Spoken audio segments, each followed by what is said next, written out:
Hello. Julia the Ranger, here, along with my wolf companion, Kurt. I think we just saw a unicorn. I wonder if you also saw her as well.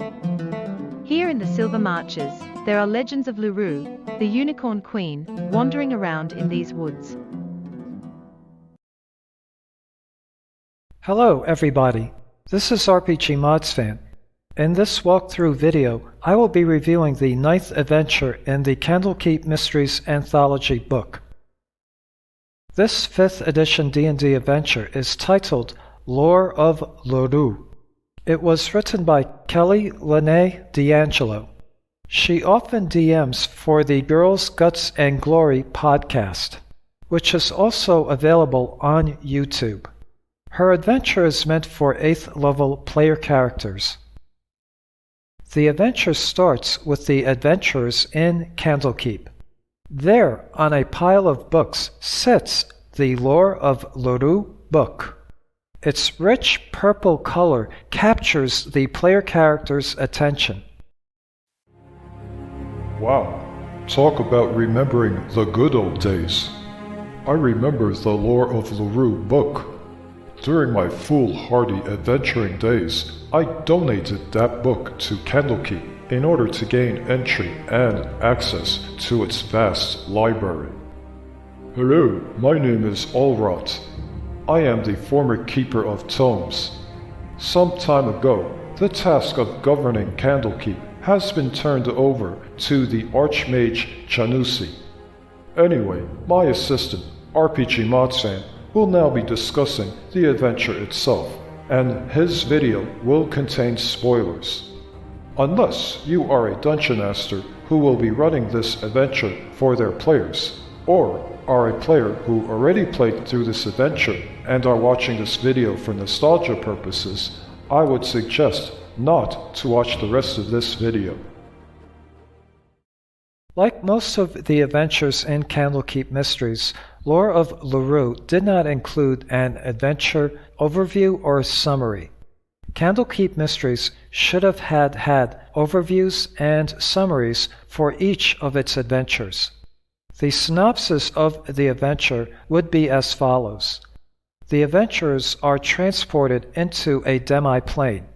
The demi-plane is a facsimile of the High Forest before the founding of the City of Silvery Moon, which was over a millennia ago. They become immersed in a storybook conflict involving Lurue, the Unicorn Queen, and Malar, the Beast Lord. In this adventure, the player characters are pretty much reenacting the tale of the conflict between the Beast Lord, Malar, and the Unicorn Queen, Lurue. Malar has corrupted the forested land, and his corruption continues to spread, even reaching Lurue herself.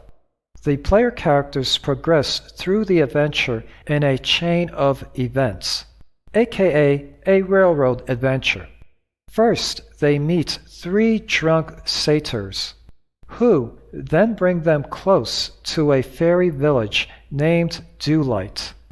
The party's journey continues to a night hag's hovel, where they rescue the hag's prisoners.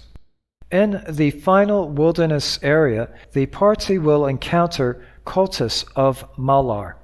In the final confrontation, the adventurers need to defeat the corrupted avatar of Lurue. Once defeated, the avatar returns to its true form, and then is able to purify the land from Malar's corruption.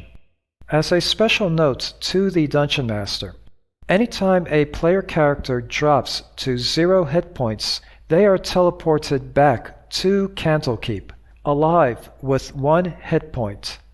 No items taken from the demi-plane are teleported back with them. The teleported characters can rejoin the party only after they take a long rest in Candlekeep. I will now go over the timeline of events for the adventure. Almost a millennia ago, the Lore of Lurue book was written by a Silvery Moon High Mage named Akamene True Silver. Eventually, the book made it into the hands of Olrant, before he was Candlekeep's keeper of tomes. The adventure starts with the player characters finding the Lore of Lurue book in Candlekeep. The moment a player character opens the book, the party is transported into a demi-plane and are in a meadow in the heart of a forest. From there, they are set on a course that leads them to investigate a blight that has arisen in the woods. The demi-plane is a replica of the high forest in the days before the Silvery Moon City was founded. The Silvery Moon City is now one of Faerun's most prominent cities. In the meadow, the player characters meet 3 drunk satyrs. Hopefully, your player characters are not the shoot first, ask questions later types. Otherwise, this adventure will get derailed pretty quickly. The satyrs will want the adventurers to take them back to the Palvarth Plateau, where their home is located.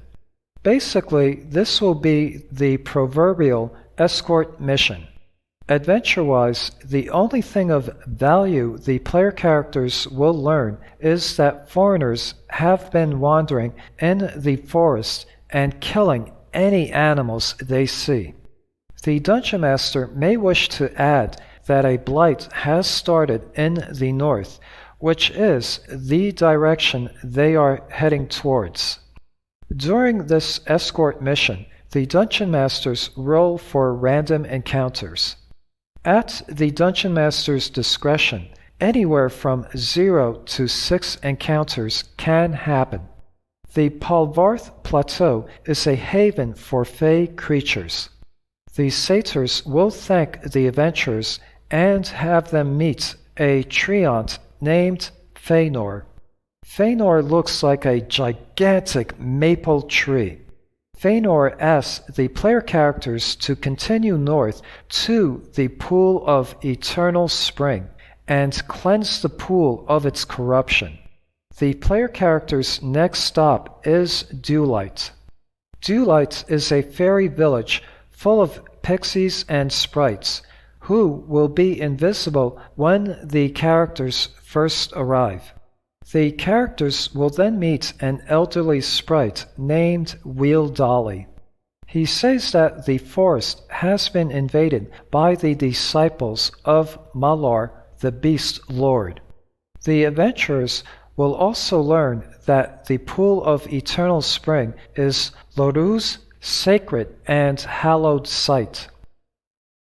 On their journey north, the adventurers' next encounter will be against 4 ettercaps in an area full of spiderwebs. The Dungeon Master may wish to throw in 1 or 2 giant spiders as well. In case time is short, the Dungeon Master can have the party encounter the 4 ettercaps at the Hag's Hovel instead.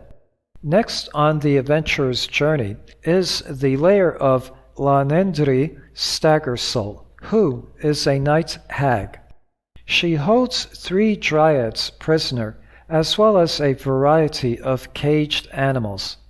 After leaving the Hag's Hovel, and before reaching the Pool of Eternal Spring, the player characters are given the chance to take a long rest at a river's edge.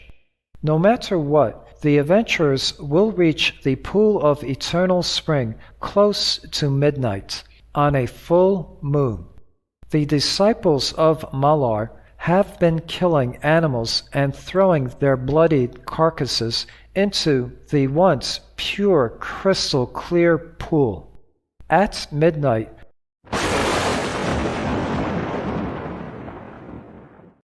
with red lightning raging overhead, the corrupted avatar of Lurue emerges out of the pool.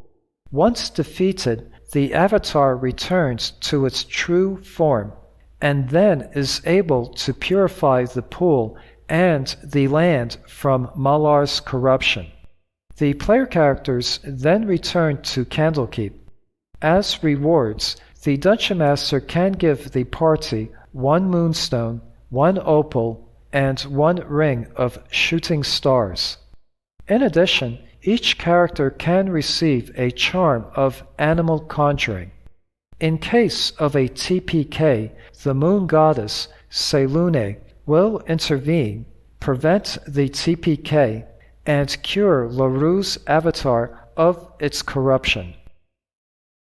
The cast of characters in the adventure only serve limited roles, and are not too detailed. Basically, this adventure is an event-driven story and not a character-driven one. Lurue is also known as the Unicorn Queen and is a lesser deity. She is worshipped as a goddess of intelligent and talking beasts, such as unicorns and pegasi.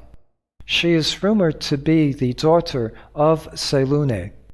Her arch-rival is Malar. Malar, the beast lord, is the lesser deity of the hunt. His dogma is concerned with savage hunts, and he is worshipped by evil lycanthropes, hunters, barbarians, and bestial savages. The adventure provides only 2 maps. One is the Hag's Hovel, and the other is the Pool of Eternal Spring. The Night Hag's Hovel is surrounded by dead or diseased trees and gnarled bushes. At area number H1 is a dry well. Hidden at its bottom is a Grick Alpha. If the party avoids this encounter, the Grick can come to the aid of the Hag within a few rounds. Area H2 is the Hag's Shack. Inside, the Night Hag can be found tormenting her 2 Dryad prisoners. The 3rd Dryad is elsewhere. Area number H3 is the Hag's Menagerie. It sounded like lingerie. Menagerie. Caged here are various animals. Also caged here, in a cell all the way towards the back, is the Dryad's 3rd companion. Worshippers of Malar have been killing animals in the forest and throwing their bloodied carcasses into the Pool of Eternal Spring, sullying it. Nearby the pool is the campsite of the Malar cult. Camped here are 8 berserkers and 2 wrongs. At the edge of the pool and guarding it are 3 werewolves.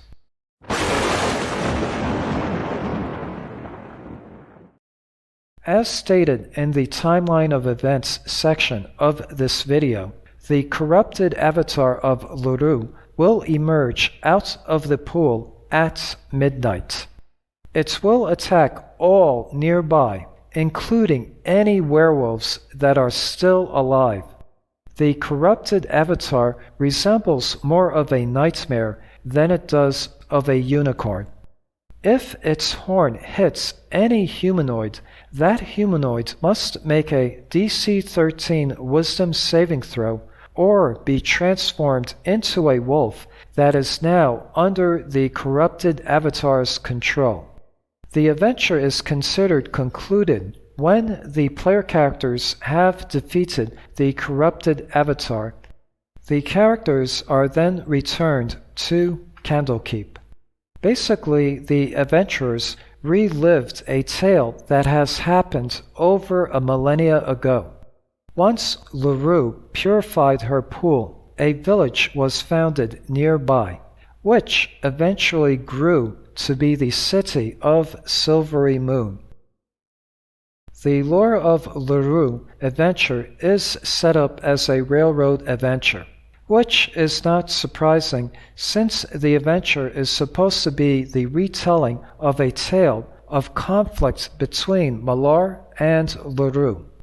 In other words, the player characters are not allowed to deviate from the story. In order to hook your players into this adventure, I would throw in a combat encounter with werewolves early in this adventure.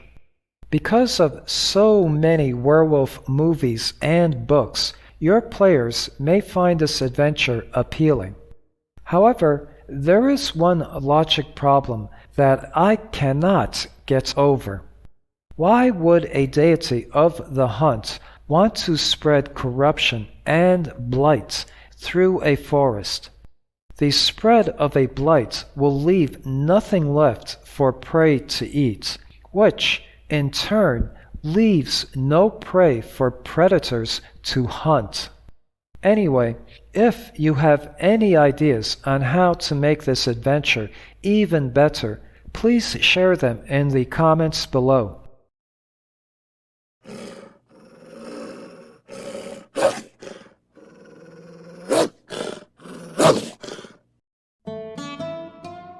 Easy boy. No need to get yourself angry. Hello again.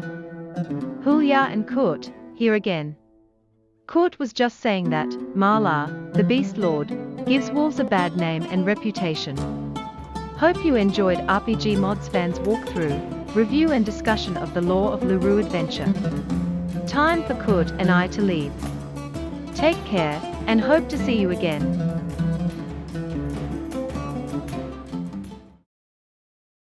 Thank you for watching. Hope this video has been informative and entertaining. Please subscribe, like, share, and comment. I do like feedback. Till next time, this is RPGmodsFan saying cheers, have a good day, and goodbye.